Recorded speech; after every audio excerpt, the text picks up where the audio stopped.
Get ready to rumble!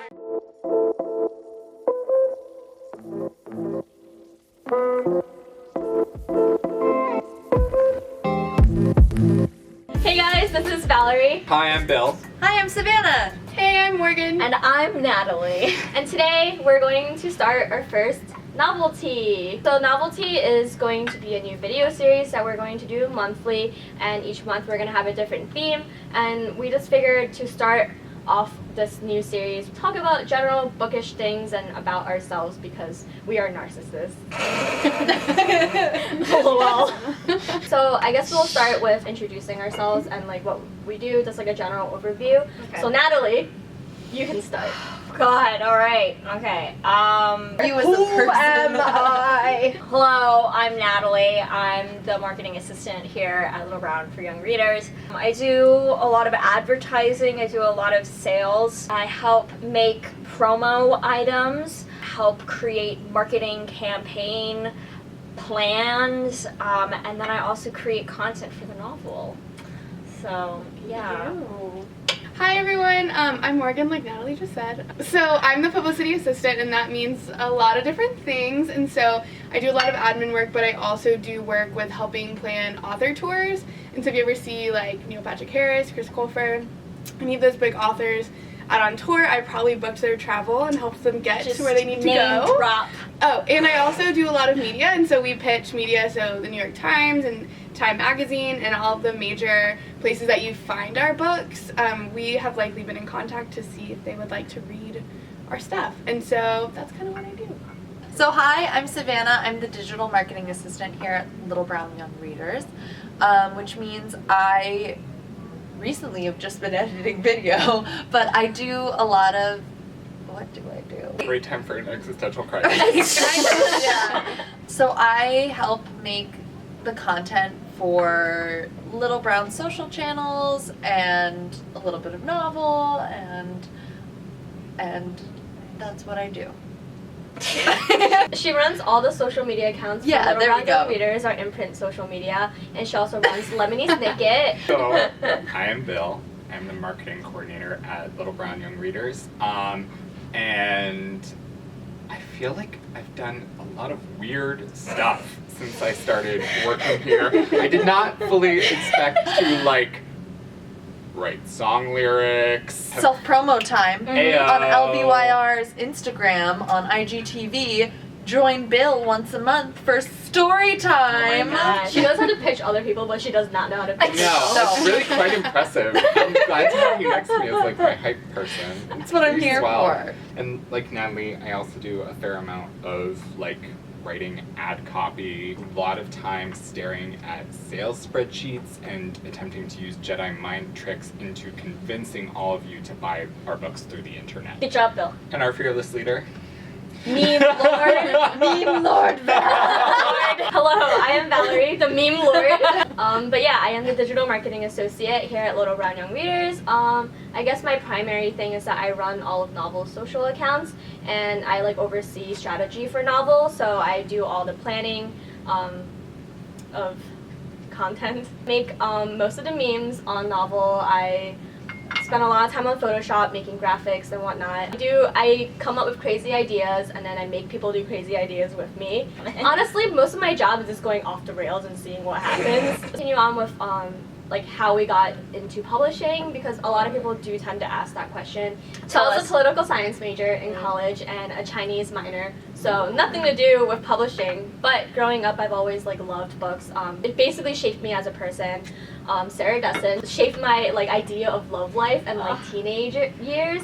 I always loved books, and even though I studied political science, all my internships were in social media marketing, and I had a huge interest in graphic design and web development and whatnot. I learned how to code from Neopets when I was 11. That's how I started all of this. So impressive. Yeah. Oh, thank you. I made a lot of graphics on MySpace. Starting Most of my graphic design experience is from MySpace. God bless. Or Zanga. Oh my So- oh my god. god, Zanga! And I spent a lot of time editing blogger sites, taking someone else's source code and then just editing it to how I like it. So I've always been interested in design and whatnot.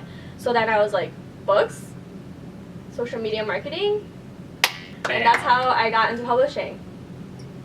Yep. Excellent. Thank you. So I took a little bit of a different route. I managed a bookstore and came to publishing through that way. How did you start to manage the bookstore?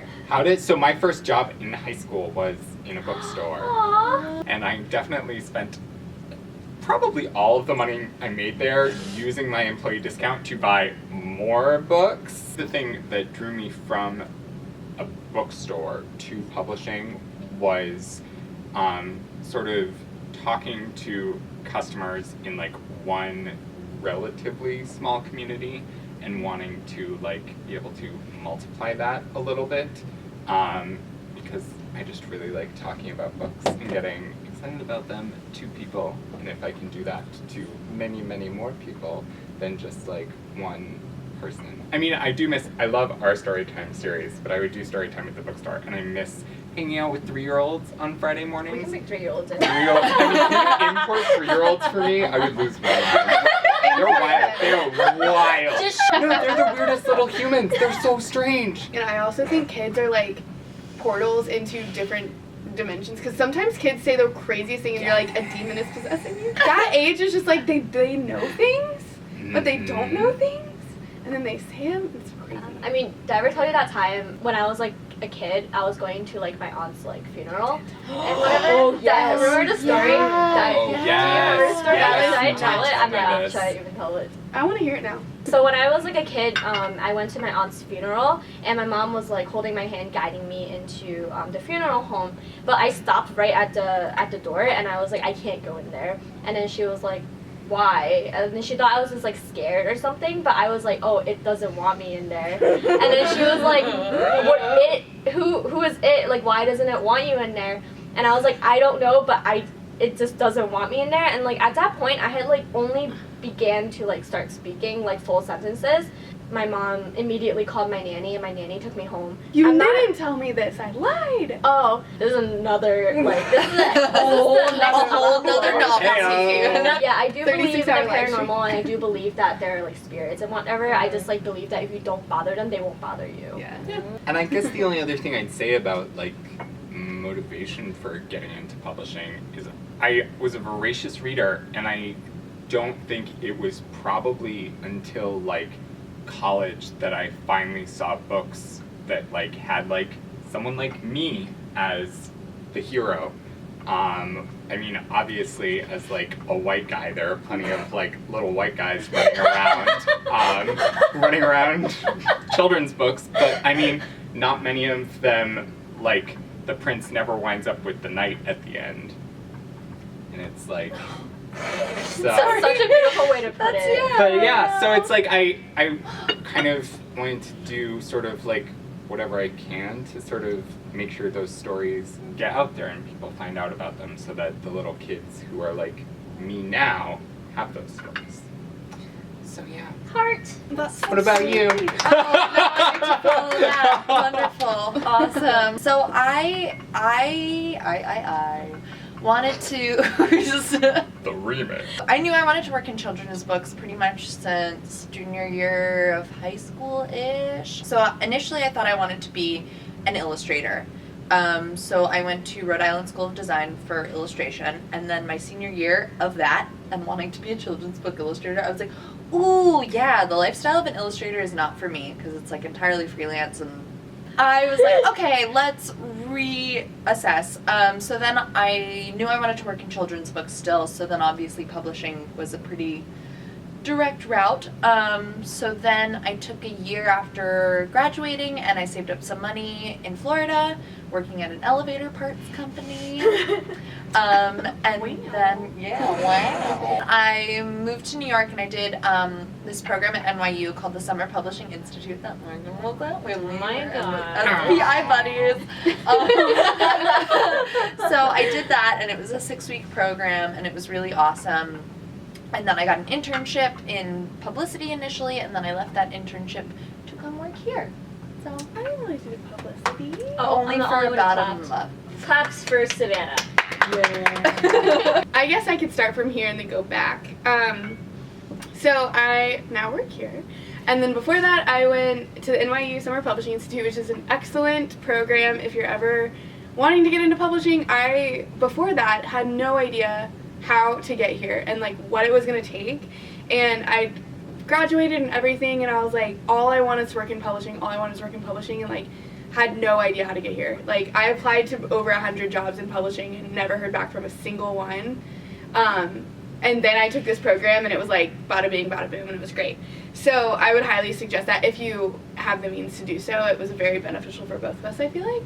I would not have this job if it was not for that program. Right, same.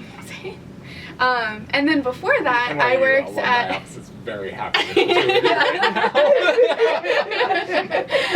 now. So then before that, I worked, and I'm from Atlanta originally, and I worked at a advertising agency called Moto, which was really, really great, and I learned a lot about marketing. I went to Appalachian State University, and I double majored with a minor in communications, literary studies, and creative writing, which I felt like, which was well-rounded. To get like everything I'd wanted in like publishing. I had communications, I had everything that I felt like I needed to get here. Also, I found out recently that there's a lot of publishing programs now as an undergraduate, and so if you're interested in getting in publishing, I would highly suggest looking at programs that offer some sort of like publishing background or degree or minor, because I feel like you would have a leg up over a lot of other applicants. So I had started wanting to be an editor, and then I realized over the program that the editor's life is great.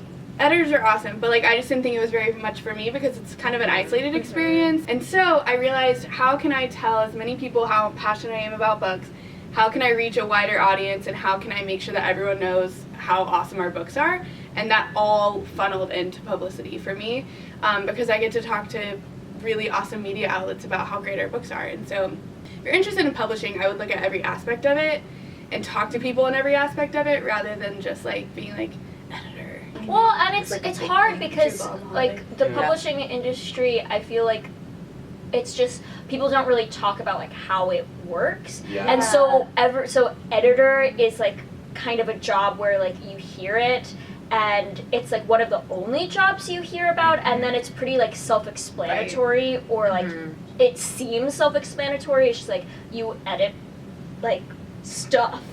So I think that like a lot of people go into publishing wanting to be editors because like that's the only thing that they're aware of. Like recently I spoke to like a bunch of college students about publishing, and one of the questions that like they asked was like, what do you think is like glamorized about publishing? Anna, who's one of our editors here, had said like a lot of people think that editors just sit at their desks and read all day, when they do not. They're like never at their desk, so like a lot of editors have to take their manuscripts home and do a lot of the work at home and whatnot.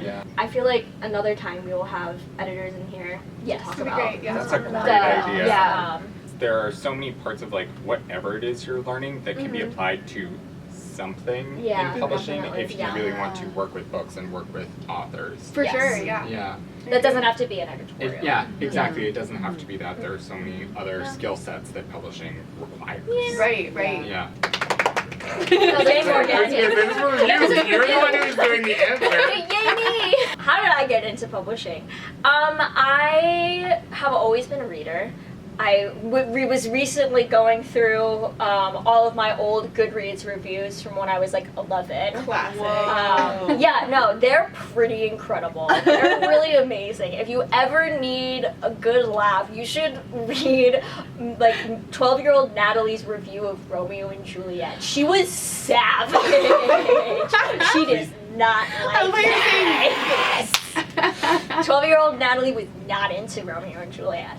English and books were not, I didn't think of it as a viable career path. So I came to college as an anthropology major, which somehow I thought was more practical than English. But I don't know. I came in as an anthropology and international business double major. Are you gonna be Indiana Jones?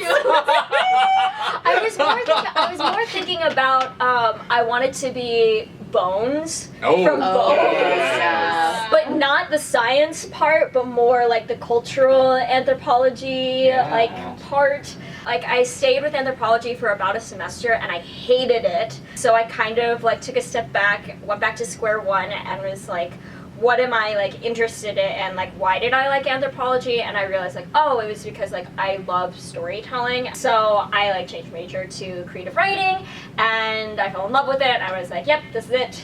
And so I changed my major to creative writing with a minor in professional writing and emerging media. And I knew that I wanted to work with children's books. I knew that I wanted to work with YA. So I took an internship at Guernica magazine, which is a online global arts and politics literary magazine, and I was doing a lot of social media for them. I took a editorial internship at Writers House Literary Agency, which is where I like really found like my groove. So I graduated and I moved back to New York, where I was the summer publicity and marketing intern at Little Brown for Young Readers. I think I was like talking to a friend and was like, oh my gosh, like I can't believe I have to leave, like I wish I could just stay forever. And then like literally the next day, the person who was previously in my position like announced that she was leaving the company, and I was like, but yeah, that's my story. Yay. Next question. So what are you currently reading? I'm currently reading Blythe Robertson's How to Date Men When You Hate Men. The other book that I'm currently reading right now is Amelia Westlake. Amelia Westlake Was Never Here by Erin Goff. So I'm currently reading, I brought it, Sadie by Courtney Summers, which I'm actually in love with, and I didn't think that I wanted to read this book, to be honest. And then I read online, recently I've been really into like true crime about dead women, which is really sad, but like I've been reading a lot on it because it's like, there's another book coming out that's about like our society's infatuation with dead women, which is like, I want to read that one too. But this is really cool because it's told from partly Sadie's perspective, but also from a podcast perspective. And so I really want to listen to the audiobook because I feel like the audiobook is going to be so cool because I love true crime podcasts because I'm a weirdo.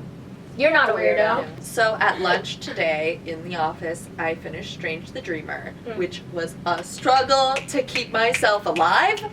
I was almost like in tears. It was anyway. So what I'm gonna read next, I don't know if it's gonna be like a palate cleanser, but definitely a change of pace. Is gonna be Teeth in the Mist.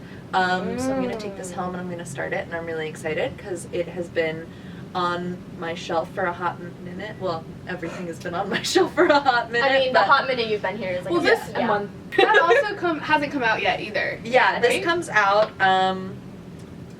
June 2019. I couldn't think Stay what tuned. the number She's 6 like was. 6. I got you. So I am currently reading The Wicked King, which comes out January 8th, 2019. Which we just started getting finished copies in the office. They're so pretty! How far are you in? I'm like 100 pages in. Okay. So Alright. the pieces are moving into place. The plot engine is kicking in. Yeah. I'm very excited.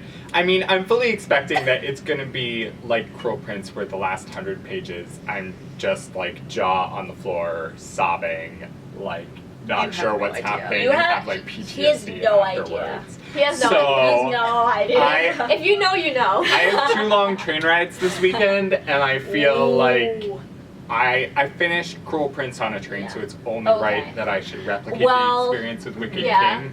And I'm also reading The Wishing Spell because I had never read I'd never read any of the Land of Stories books, and I'm really enjoying it. It's cute. Yeah, it's really cute. It's really great for kids. I've said this like the last like 17 times I'm on Instagram Live, but I've been in like a bit of a reading slump lately. I recently just finished Bone Houses, which is coming out next year. Anyway, so right now I'm reading Somewhere Only We Know by Maureen Gu. So if you know me, you know I love Maureen Gu, and you know I love like in the same vein of like representation, like I love Asian American authors. My other big author is Murakami. I just love the fact that like I can see myself in these books. This takes place in Hong Kong, which is where I was born and lived for 4 years, and I go back frequently. So just like to read a book like based in Hong Kong is really weird because no one puts books in Hong Kong. There are like books about like people in Taiwan, like Astonishing Color of After, or like other like books set in Japan and everything, but no one ever puts a book in Hong Kong.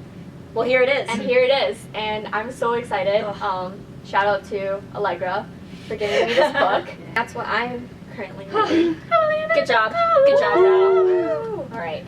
Our last question: an unexpected book that you love. I know. Man. I have Alright. one. You guys sent me a book box when I got this job, and in it was You Must Not Miss.